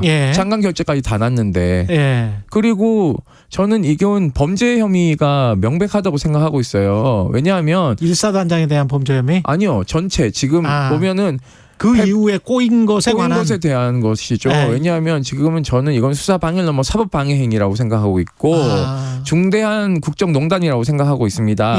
그렇다면은 이런 국헌문란 세력들에 대한 고위공직자 공수처에서 바로 지금 국방부 압수수색에서 다 지금 사법 처리해야 되는데 공수처 종이 호랑이가 됐어요. 아무것도 못합니다. 현직 검사들 중에서도요. 저한테 한 다리 건너서 연락 오는 게 공수처 뭐 하고 있냐. 저 압수수색 국방부 안 하고. 이거는 그럼 누가 어떻게 해야 되는 거예요? 국회에서 뭐 할 수 있는 거는 혹시 있습니까? 국정조사 하셔야죠. 국정조사. 아니 의석도 하나도 없고. 본인이 의원도 아닌 유승민 전 의원께서 이건 국정조사해야 된다라는 얘기가 안 들리나 봐요. 그러니까 민주당도 지금 국방위 가지고 뭘 하겠다라는 생각은 버리셔야죠. 이건 국정조사를 이거 해야 국정조사죠. 된다. 당연히. 그 때에 따라서는요. 국정조사를 왜 하냐. 이게 지금 검찰이나 그리고 공수처가 수사해야 된다. 지금 고위급들이 너무 많이 연루됐지 않습니까? 국방부 장관, 국방부 차관. 그렇죠. 법무관리관, 국방부 검찰단장이 원스타 진이에요. 그리고 해병대 사령관 3스타입니다. 그리고 당사자인 해병대 1사단장 2스타입니다. 이런 사람들이 연루됐기 때문에 국정조사를 해야 되는 것이죠. 임태훈 군인권센터 소장이었습니다. 고맙습니다. 네, 감사합니다. 해마다 여름철이면 장마와 집중호우 등으로 많은 피해가 발생합니다. 집중호우가 시작되면 라디오나 TV를 수신해 기상예보와 진행 상황을 숙지하고 호우에 대비해 대형 공사장, 비탈면 등 안전 상태를 확인해야 합니다. 소나기가 많이 내리는 여름철에는 낙뢰도 집중적으로 발생하고 있습니다. 기상 정보를 미리 확인하려는 노력으로 낙뢰를 예방하고 젖은 손으로 전기기구를 만지지 않는 등 감전 사고를 방지하는 노력이 필요합니다. 여름철에는 폭염과 전염병 예방에도 신경을 써야 합니다. 폭염특보가 발효되면